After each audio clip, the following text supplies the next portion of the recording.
No, milí moji priatelia, tak rozhodol som sa zareagovať si trošku aj ja, lebo vidím, že Dorotka Nôtová sa už pustila do Oskara Róžu, tak si dovolím zakomentovať, ak sa neurazíme. Ale áno, veď umelec má tvoriť, to je úplne v poriadku, ak Oskar ponúkol ministerstvu prerábku slovenskej hymny v minulých rokoch. Chcel tvoriť, chápem a cítim. Ďakujem. Ale fakt, že sa s vedením MK spája teraz, je vystrčeným prostredníkom ostatným umelcom. Tak za prvé, milá Dorotka, ja sa s nikým nespájam. Ja po 40 rokoch analýzy hudobnej scény tohto malého Slovenska som dospel k nasledovnému poznaniu. 90% sa delí presnou mierou na tzv.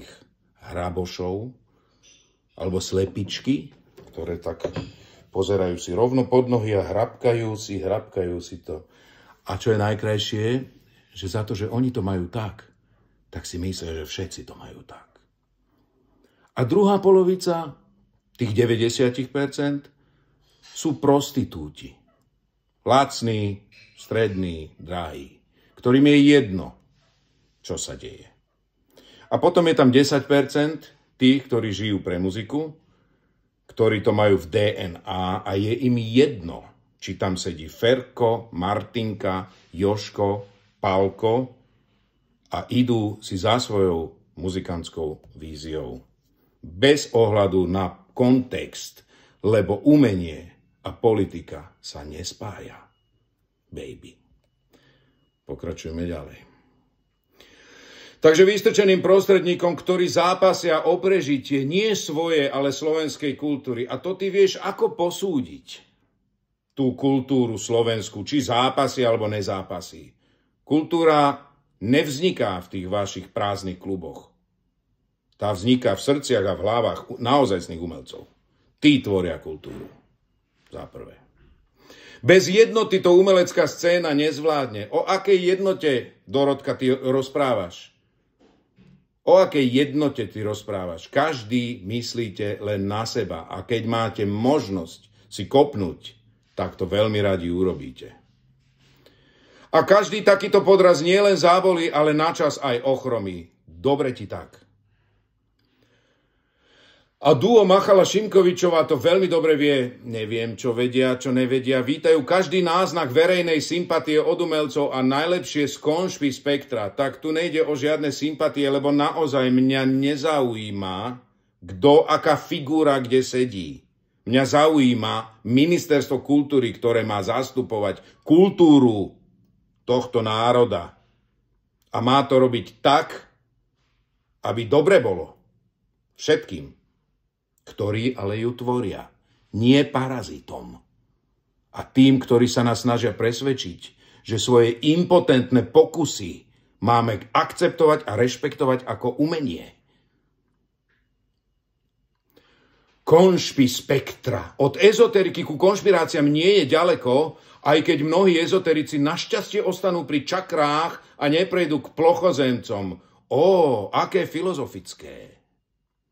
Faktom ale je, že Oskar riešil židojašterov ešte v časoch, keď to vôbec nebolo v móde. Ďakujem za uznanie.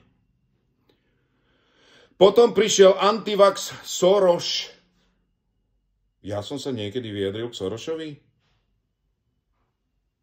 Ja som z Facebooku odišiel v roku 2013, keď som videl, ako tam Jaslovský a podobná zberba hádže špinu hore-dole. Antivax, áno, ťažký. Museli by mi takto dať pištol k hlave, aby som bol ochotný si dať mRNA vakcínu do tela. A to som prešiel heroinom. Takže tak. Ale neriešili sme to, veď to je proste Oskar. Aha, tak ste blahosklonne mávli rukou, že ten hlúpy. Však nechajme ho tak. Ďakujem. Nech si každý myslí, čo chce. Ach, ten sladký liberalizmus. Fašistické sklony sa v tebe ukazujú. Radšej by si bola, keby ten liberalizmus nebol až tak liberálny voči nám však. Ja osobne som sa s ním o týchto témach nikdy nebavila, áno, lebo si mala strach. A naše niečasté stretnutia, možno dve, boli vždy pracovné. No, raz som ťa doprevádzal v jednom klube a boli korektné. Dúfam, že také napriek tomuto textu zostanú. Silne pochybujem. Nepoznám na Slovensku umelca, ktorý sa živí iba hudobnou tvorbou a nemal by hlboko do vrecka. Ja poznám, a dosť. A poznám aj takých, ktorí profitujú a parazitujú len na mene. Obzvlášť po pandémii, keď sa ešte celý kultúrny priemysel nepozviechal na nohy a naše peňaženky to bôž nie. Poznám. Je v poriadku zobrať si od štátu štedrý honorár za kvalitne odvedenú prácu na štátnej hymne. Oh, baby. O akom honoráre hovoríš? Štedrosť honoráru? Možno tretina toho, čo prepil Sulík v bare? Alebo polovica toho, čo stojí prenájom vášho pódia, keď chodíte škrečať na námestia? Žiaden honorár nie je v hre zatiaľ. Nie je to v poriadku, keď sa to deje v situácii, keď celá scéna klačí na kolenách. Malá časť pseudoscény klačí na kolenách. Ministerka prepúšťa a vyhadzuje ľudí z inštitúcií, ako sa jej páči. Nemyslím si, že ako sa jej páči, určite má na to nejaký kľúč. A keď sa zistí, že pochybila, no tak ju treba vykopnúť. Nie? A celému sektoru hrozí totálna politizácia, ale to robíš ty, moja zlatá, práve teraz. Ideologická diktatúra, presne tak, a kolaps. Zaslúžime si ten kolaps. Že by zavážili podobné názory chemtrails a Soros? Znovu Soros? Kedy som sa ja vyjadroval k Sorosovi? To by som rád si pozrel. Ja zatiaľ na ňo nemám názor, tak možno už mi to v hlave fučí. Ak má Oskar podobný svetonázor ako pani ministerka s Machalom, neviem, aký má pani ministerka svetonázor a vôbec môj svetonázor ja s nikým nezdielam, ako si všimla. To znamená, keď sa ma niekto spýta, tak mu rád odpoviem. Ale ja nezdielam moje myšlienky, lebo moje myšlienky sú cenné a nerozdávam ich len tak. Môže mať krásnu zákazku, na ktorej si hudobnícky a aranžérsky zgustne a ešte aj zarobí. No, tak na margo toho, že som bol ja najatý. Nie, milí zlatí všetci. Nebol som ja najatý. Je to idea, ktorá zreje v mojej hlave už veľmi, veľmi dlho, lebo myslím si, že hymnickosť a priori neznamená, že má byť to pochod. A tým, že slovenská hymna bola vždy spojená s českou, ktorá je pomalá, a naša bola ako kontrast rýchla a potom to niekto len surovo odstrihol, bez predohry, kde sa speváci ani nemôžu chytiť na prvé slovo a neuvedomil si, že je nutné to tempo jemne spomaliť a spraviť legato. Napríklad. A ešte si aj zarobí. Dorotka, cítim, že závidíš, ale nemáš čo. Preboha, prečo by to preboha nespravil? A čo do toho vôbec pletieme politiku? Som takmer presvedčená, že Oskar hymnu spraví výborne. Pokiaľ to vieš posúdiť, ďakujem za uznanie.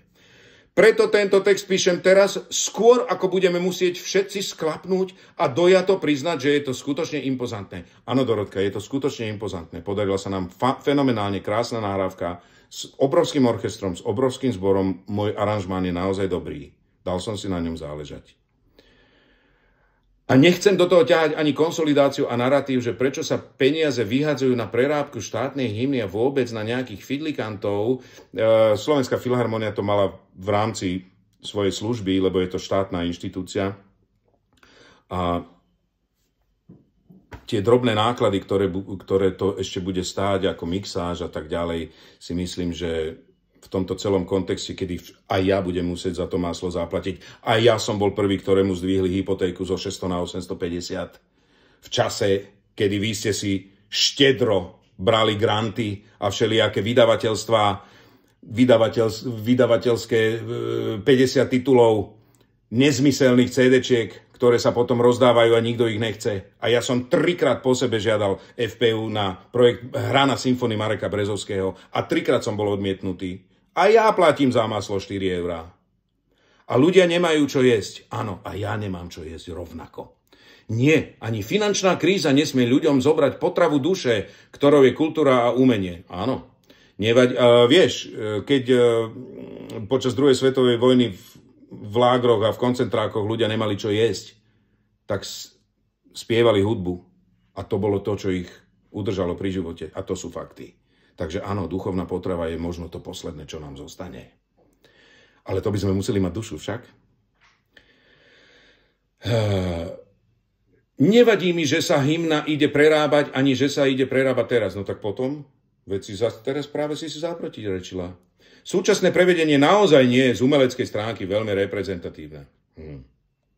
Problém spočíva teda v dvoch veciach. Oskar a iní umelci, ktorí sa bez problémov fotia, objímajú v živote a pretrčajú s ministerkou. Stretol som sa s ňou asi na 2 minúty počas nahrávania, kedy ja som mal úplne iné starosti v mojej hlavičke. A slušne som sa s ňou pozdravil a to je celé. Ja s ňou nemám fotky z amerických koncertov. Sorry. Ktorých Martina gniavi svojimi špicatými podpätkami. Krásne metafory. Či za to dostanú výživnejšie dotácie z dokafraného FPU? Zaujímavé, že si to priznala. Na svoje projekty uvidíme. A po druhé, ak sa ministerstvo rozhodne prerábať štátnu hymnu, respektíve mala by vzniknúť súťaž. Áno, naozaj? To znamená, že budeme súťažiť o umelecké dielo? Veď nejdeme stavať diaľnice, kto má lacnejší betón. Ja som ja.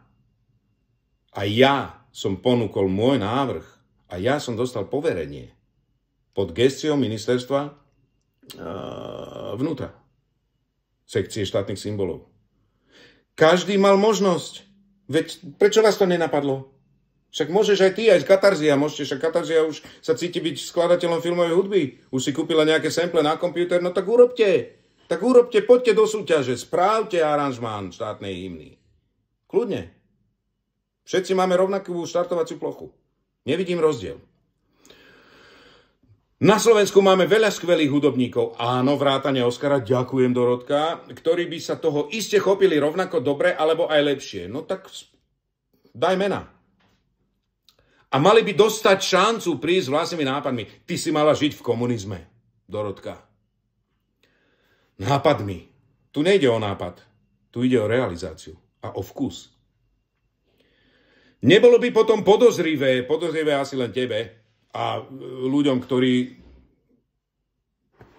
pohodlne žerú to, čo im média pseudomienkotvorných sračkometov naservírujú. Len tým je to podozrivé. Prečo práve Oskar a prečo práve teraz? Nuž, ja hrám na veľké kolesá. Ja nehrabem takéto guličky pod mojimi nohami. Mňa nezaujíma politika a kto je v súčasnosti, kde sedí, aké meno.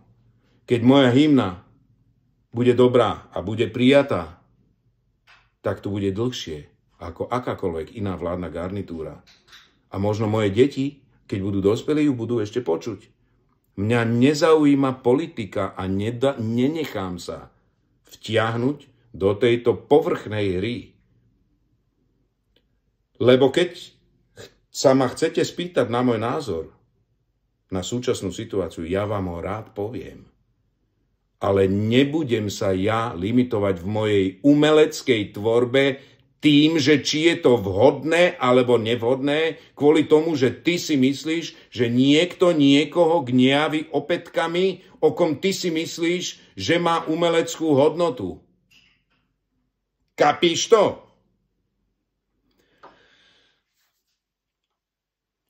Ale ako prekrývačka plánovaného hromadného prepúšťania na ministerstve kultúry celkom dobré, smajlik. No comment. Ďakujem za pozornosť.